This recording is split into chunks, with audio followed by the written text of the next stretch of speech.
Hi, Gelareh. Thank you for your next batch of essays. Let's have a look at both of them. So nowadays, computer education is compulsory for young learners in most schools. Do you think this is necessary, or will children acquire these skills naturally from their daily interaction with technology everywhere?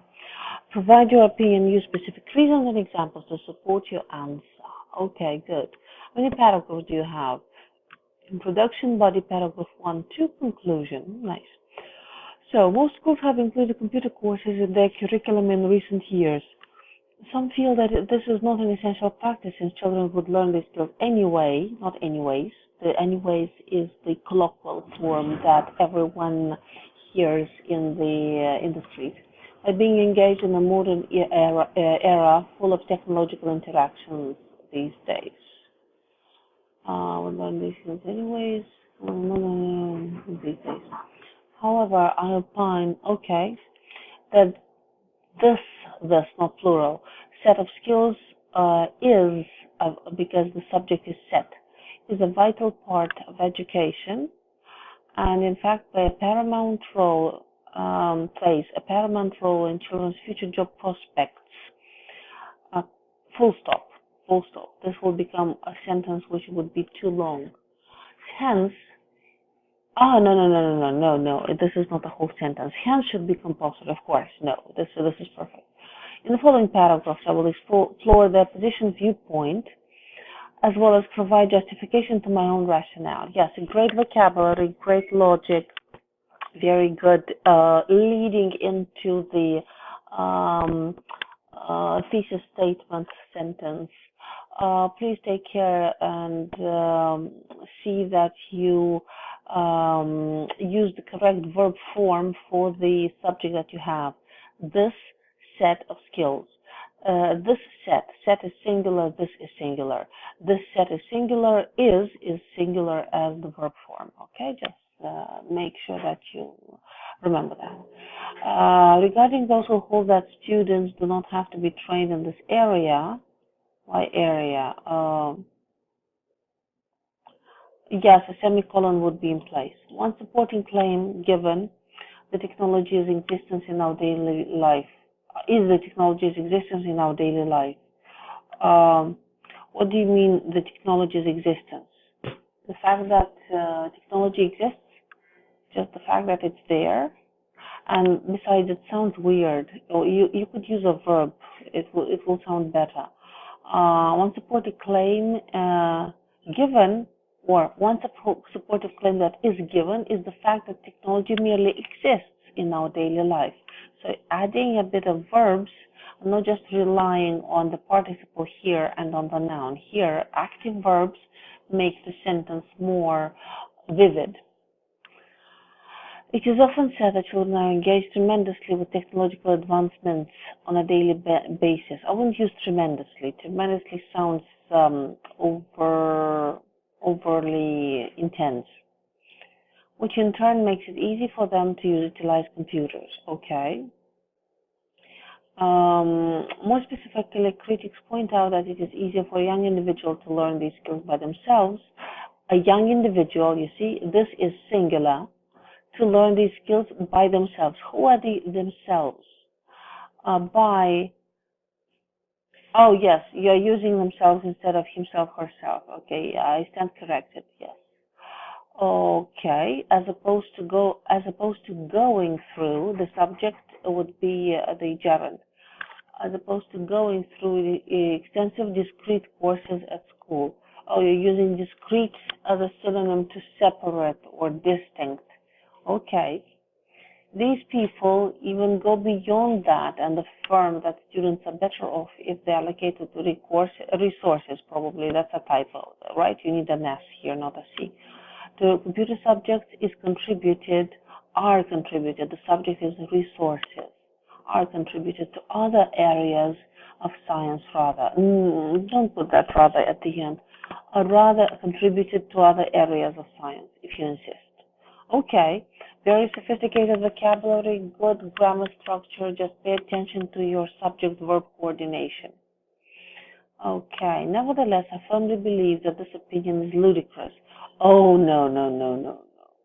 Ludicrous is a bit strong, okay? Ludicrous is way too strong. Preposterous is lighter. Even preposterous is better because preposterous, this word, um, in a way, bears your indignation. Ludicrous is laughable. So there is a difference between them. Preposterous means, oh my God, it makes me enraged. Ludicrous is like, haha, it's so funny. Like it's ridiculous. So ludicrous is much closer to ridiculous.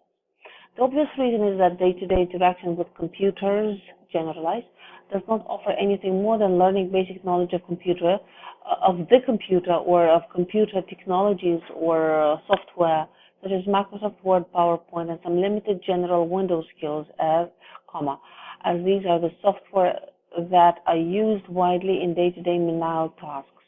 If you say day-to-day, why do you use menial? Okay. So like menial, come on, give me the synonyms. Tedious, unskilled, okay.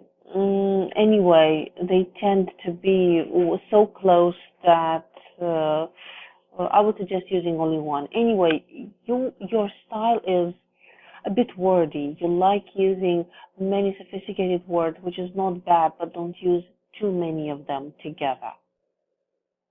What students indeed require in their future life is much more in-depth knowledge. For instance, how to code. I would change the punctuation here. For example, I will put a colon here. For instance, how to code or alternative, because you don't need both. Or to use graphics-related software. Yes, these would not be acquired unless being trained by advanced instructors at schools. Careful, these would not be acquired unless being trained. This being trained kind of refers to what's going to be acquired. Unless students are trained by advanced instructors at schools. I mean, the structure is complex and appropriate, but the structure creates a slight confusion, and we don't want any confusion. Okay, in fact, all top-notch schools all over the world are offering the most sophisticated courses in this regard. We will say in this regard, that this is about looking at information. You can say of this kind, as it is viable that students, why viable? Why viable? Sounds sophisticated, but make sure that it is usable.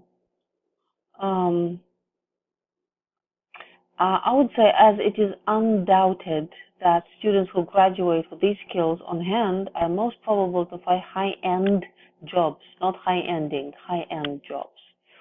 Thus, the paramount importance is that these skills could potentially bring to a child's life could not be overlooked. Yes, yes, yes.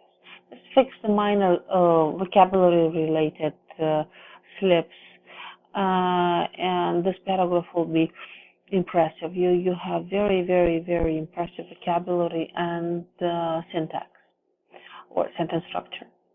In some, daily interactions with technology could introduce some levels of familiarity with, collocates with the computer world, yet it is not to a degree that could assist pupils in their future professional life or lives. I eagerly maintain that it is to the great interest of young individuals to be exposed to computer knowledge from a professional perspective.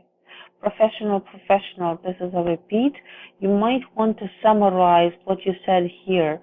I mean, training them and teaching them courses which would be more specialized. I would use something like exposed to computer knowledge in the form of specialized courses. So this is a very, very good essay. Just make sure that you address the minor changes that I outlined, because yes, those are minor changes. You don't have a problem with topic interpretation, paragraphing, coherence, linking words. It's just minor things like subject-verb agreement, mostly in many places. Okay, let's go on to the next one. A reporter complained about the new TV programs that you like. Write a letter to the newspaper Beg your pardon. Editor. Describe your point of view. Say what you like about the show and why. Ask the newspaper to take some action. Yes, that's a letter. Okay. Okay. If this is a letter, you would have to start this letter by dear whoever, right? Like dear sir, if you know that the journalist is male, or dear madam if it's if it's a female, or dear Mr. I don't know Jones, because you know them.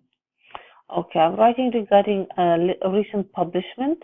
Publishment doesn't exist in your newspaper in complaint of the TV show Ellen. It's not Ellen's TV show.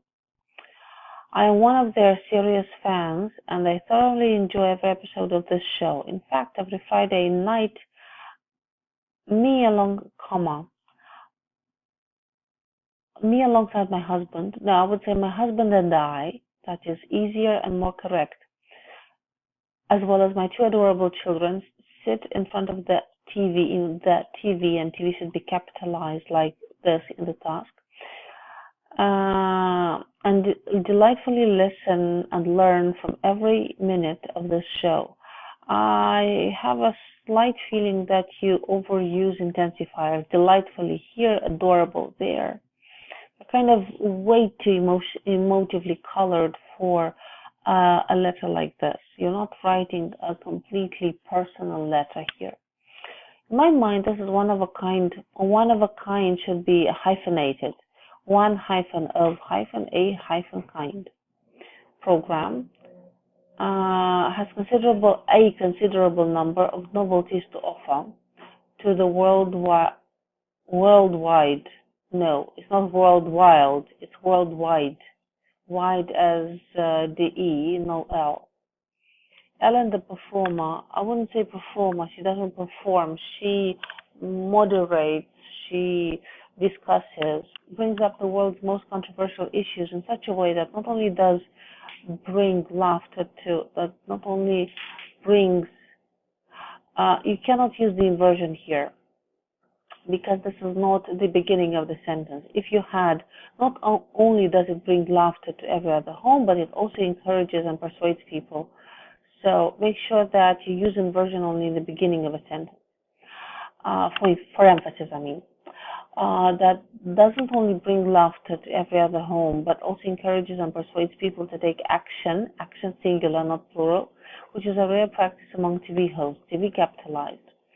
I mean all caps. Indeed, I believe their show genuinely deserves our utmost support, as such a TV show hasn't been seen in so many years, I would say even in the history of broadcasting. Okay. I unfortunately encountered an unreasonable criticism, some unreasonable criticism, because criticism is uncountable. You cannot say one criticism, two criticisms. Not usually. In your newspaper, which made me write, not to write, to you and seek for a remedy. Oh, this sounds like I want a compensation. As a result, I would like you to contribute a line in your recent future publication to what actually citizens think of the show's performance, or of the show's quality, not performance. We speak about performance of a singer, an actor, a comedian, but not the show's performance. I'm sure you would receive thousands of supportive emails from those who are thrilled with the show and its message, not messages. I'm looking forward to hearing from you soon. Yours sincerely. Don't capitalize sincerely, please. Name, first name, last name. Okay. This is a very, very, very strong letter. Just make sure that you, I don't know, reconsider the use of emotionally colored words here, and the minor errors like a typo here and there that I outlined. Other than that, if this is an exceptionally strong letter, just make sure that it doesn't lose its well-deserved band due to minor errors. But the task achievement is near perfect. Cohesion and coherence almost impressive. Well, just minor no coherence, the minor sentence structure things, but that grammar. Vocabulary really great. Just make sure that you keep up with the accuracy in terms of spelling, grammar, and word use. This is it. So good luck for the next